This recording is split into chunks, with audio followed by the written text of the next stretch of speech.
So hopefully they're not going to try to trick you, except the ones that do. Fascinating. All the stupid little details on the slide. Okay, sorry, no, I didn't mean stupid, in case any professors are watching. I just have to say, it must be like so evident right now that I'm living in a boys' apartment, because what I mean by like a boy apartment, like look at this, like controller, Harry Potter books, Power Rangers. Also, not gonna show this, but the toilet seat is always up. Like, it's not that hard to just put it down. Right now, I am about to do a little quick workout. I like to do like Instagram type of like workout videos.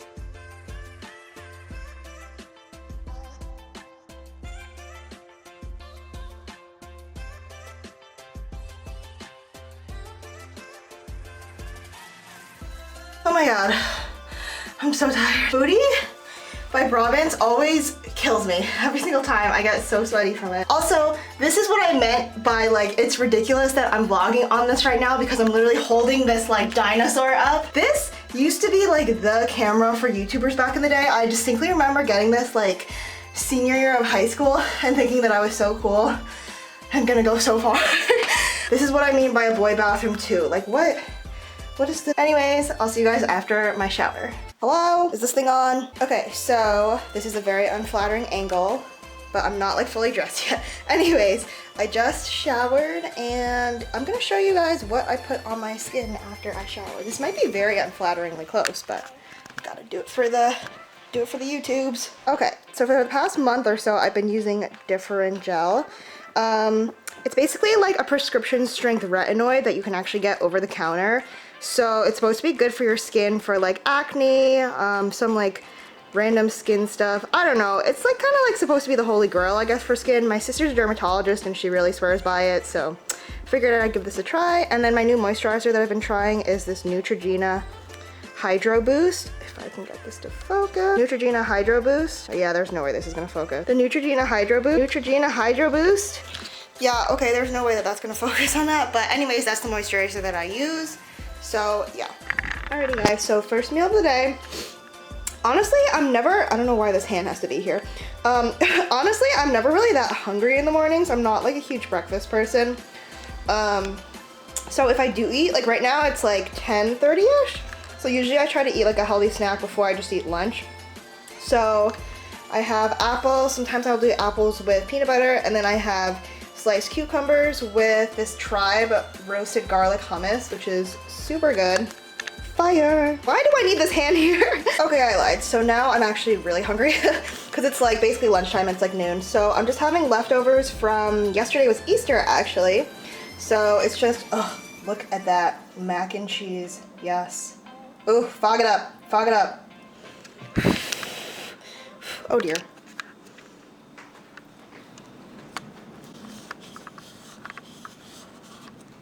Okay, and then ham. Yeah. I feel like part of why I'm so lazy today is because like look outside at Boston right now.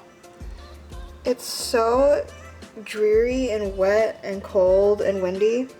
There's supposed to be like power outages today too because of like how crappy it is outside, so mood.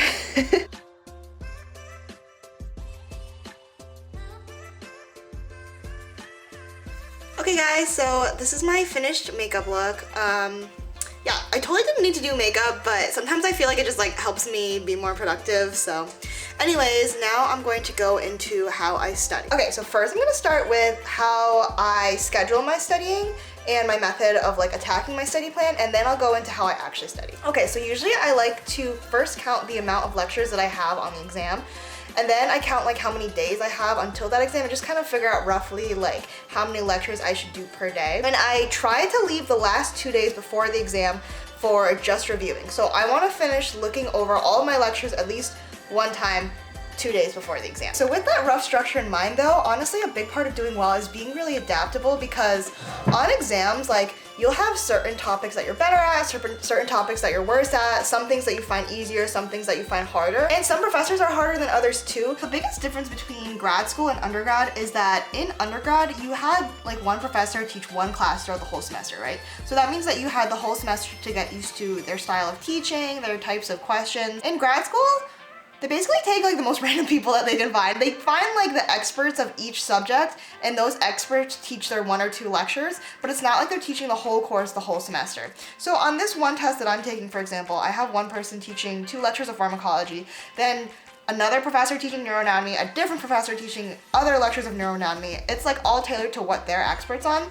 So that means that you're gonna have to get used to 6 different types of teaching styles, 6 different types of exam questions. So that's the hardest part of grad school, is just getting used to every single teacher that you encounter and getting ready for whatever can come your way. Okay, so with that disclaimer in mind, now I'm gonna show you how I actually like do all the studying parts. So what I do to study is what I like to call focused repetition. I'll explain it in a minute. Basically, I study in multiple passes of all the material. So I'll explain what I mean by passes, but first pass is, oh my god, I'm such a pharmacy person. But first pass is me listening to the lectures and taking notes from the lecture. So I'll show you guys how I do that. First, I go to Echo 360.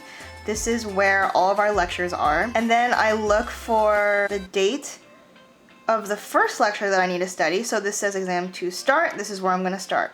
Click on this video, and this is where the lecture can be watched. So usually our lectures are like 1 hour-ish each lecture. I like to double speed, go on Canvas, and then I go to neuroscience, so the class that I need, and then I go to the specific exam that I'm taking, pull up the lecture, and then I convert it into PDF form. Okay, so then I open up the app called OneNote.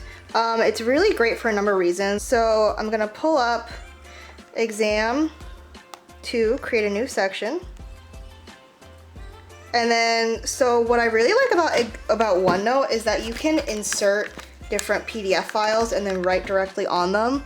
So go to insert, PDF, cholinergic drugs. So that is the PDF that I just pulled up. So now this is the whole lecture. And so basically what I'm going to do is I'm going to watch the lecture and hear what he has to say about this slide while following along here. And then what I like about OneNote is, so you can sync it, I'm using it in Apple Pencil. So I hear him say something, then I write a little note on the side, or I can circle something that he says is important, write important. I can like draw along diagrams. So like as he's going through something, I can like draw like that. This looks so ugly.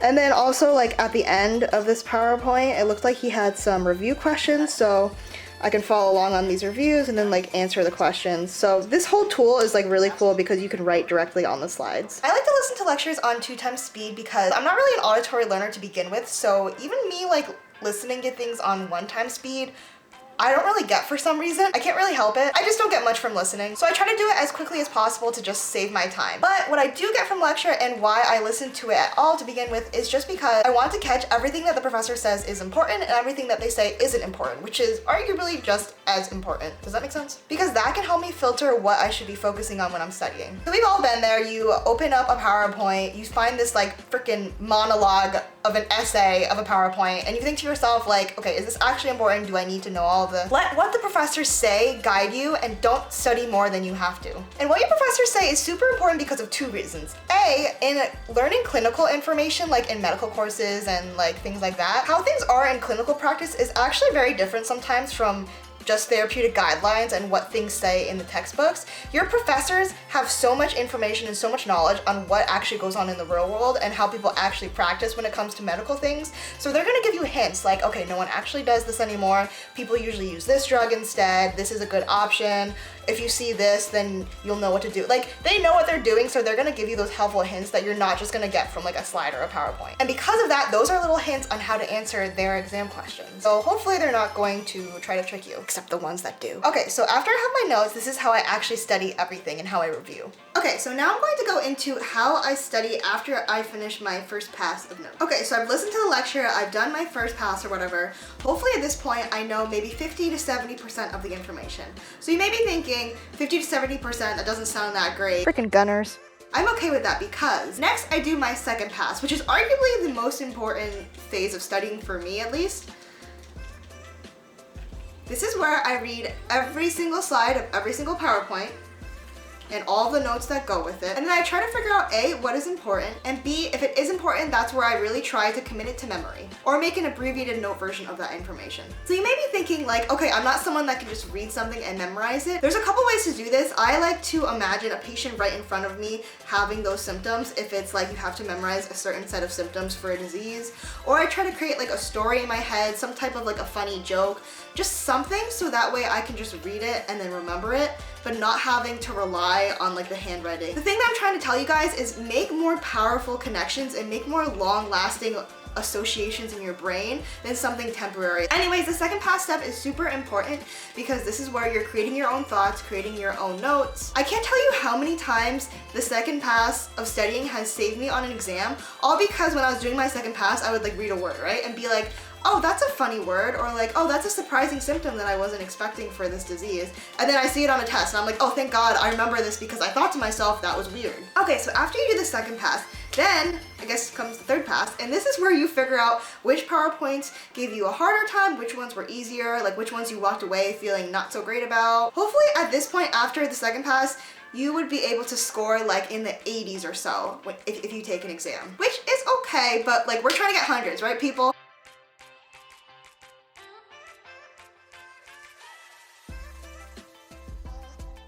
So this third pass, once you identify which PowerPoints were harder for you, try to figure out why they were hard.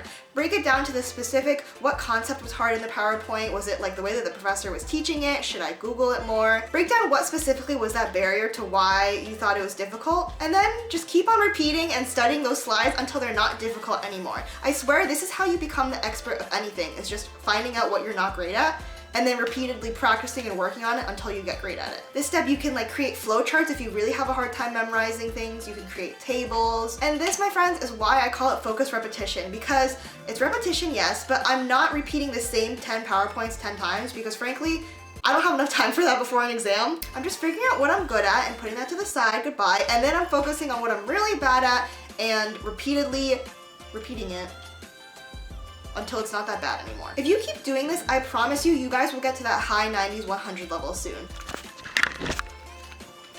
Okay, so now I'm going to go into the tea that you guys all wanted, the mistakes that I made in pharmacy school. Mistake number one, spending way too much time doing passive learning. What I mean by that is typing notes blindly or trying to handwrite every single thing that was on the slides. Back then, I would literally, I swear to God, like word for word, type out what was on the slide and put it on a Word document. And then I would print it out and highlight it. Now, some of you guys at home are probably going like, because that is how you study now. And here's the thing, that might be okay for you guys. I don't want to discredit what you guys are doing. If it works for you, hey, that's great for you. But personally, I think I would have saved a lot more time and effort if I had done how I study now. I'm telling you guys, you might think that by typing notes that you're actively learning, but the thing is that you're not. Yes, you might remember like the first 5 minutes of the notes that you typed, but I promise you after like 3 hours, you're not going to remember every single thing that you typed. Instead of spending all of that energy handwriting and typing, you could be using that energy into like brain power instead and trying to memorize everything. I know it sounds scary because I think having typed notes and handwritten notes feels like a crutch almost, right? Because you're like, I have proof that the work is here. I used to say that to myself all the time. I'm like, no, I like need the proof and I need to be able to hold it and read it to say that like I studied it. But the thing is, what matters on the test is not what you have in front of you, not how many pages of notes you have, not how pretty it is. It just matters what's up in here. Mistake number two is not studying in a focused way. And this kind of encompasses a lot of what I talked about earlier. But back then, I thought in order to get a 100, you had to know like every single word on the slide. And yet I didn't really listen as much to what the teacher said. I only focused on all the stupid little details on the slide. Okay, sorry, no, I didn't mean stupid in case any professors are watching. I just meant I didn't like know how to focus on what was important. And also I tried to study everything at once instead of this like repetition type of method that I have now. I swear, I used to try to memorize like epidemiology introduction lectures of therapeutics. Like who was gonna test me on epidemiology stats? No one. Again, sorry if there's any epidemiology professors out there. When you try to learn every single detail at once, all in like only one pass, you lose sight of the big picture ideas because all you see is the details in front of you. And those big picture ideas are really important in grad school because you're trying to become like clinical providers that can put together a puzzle, and you need that big picture thinking. So by doing my focus repetition method now, it's really great because you basically go layer by layer, focusing on what's important first. So no matter what, you always know that. No matter what, you're hopefully at least gonna get like that 75%. But then as you go layer and layer, you get closer and closer to scoring a super high score on a test. Mistake number 3, I just didn't listen and try to figure out what was best for me. I spent too much time looking around at what everybody else was doing.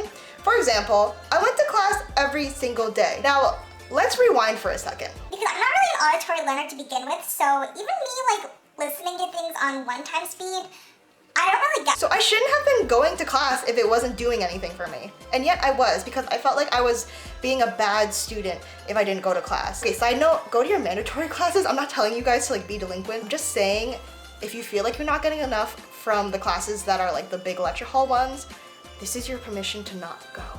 It was kind of a big waste of time because when you go to class, it's not just being in class. You had to get ready in the morning, you had to plan your day according to going to class, you had to pack food, all that kind of stuff. It's a couple hours that are wasted if you could just get more information by just watching the lectures at home on 2x speed. I'm just saying. Some people prefer to go to class, and that is totally okay. My advice is just for people like me that are afraid to not go to class. I'm telling you that it's gonna be okay if you don't. I also wish that I didn't try to force studying in the morning so much because again, it just felt wrong and I felt like I was being a bad student if I didn't study like all the time early in the morning. My arm hurts so bad. But it looks better if I hold it. Does it? Yeah, it's like, I don't know, it's more vlog style. Hey, you just finished saying don't pay attention to what everyone else is doing. So carry that mentality into your vlog. I didn't realize until later on in pharmacy school that I'm a night owl and most of my best productive thinking happens later at nighttime. So in hindsight, what I would have done is scheduled more studying time at night. Okay, so now, do I study this way for every single exam? Hell no. Life happens, sometimes you get busy, things pop up. This isn't always the way that you're gonna study for an exam, and it shouldn't be either because like I was saying early on, you have to adapt. You have to adapt to how the class is. You're gonna have classes that are easier than this, and you're not gonna need to put in this level of effort. Alternatively, you're gonna have super hard classes, and this is a great way to study for hard classes. I don't know why I'm putting my hand so much. Ultimately, like this is the rough guide for how I study, but keep in mind, like you should try to go with the flow. Just give yourself a break because it's gonna be okay, I promise. Okay, and this concludes my vlog / how I study video. I hope you guys found this helpful, and if you guys have any questions, feel free to leave them down below. Again, keep your eyes out for a video coming up on how I actually take notes. Anyways, now my boyfriend and I are gonna go order some Sweetgreen, and I'm probably gonna end up watching him play more video games. So I'll see you guys later. Fascinating.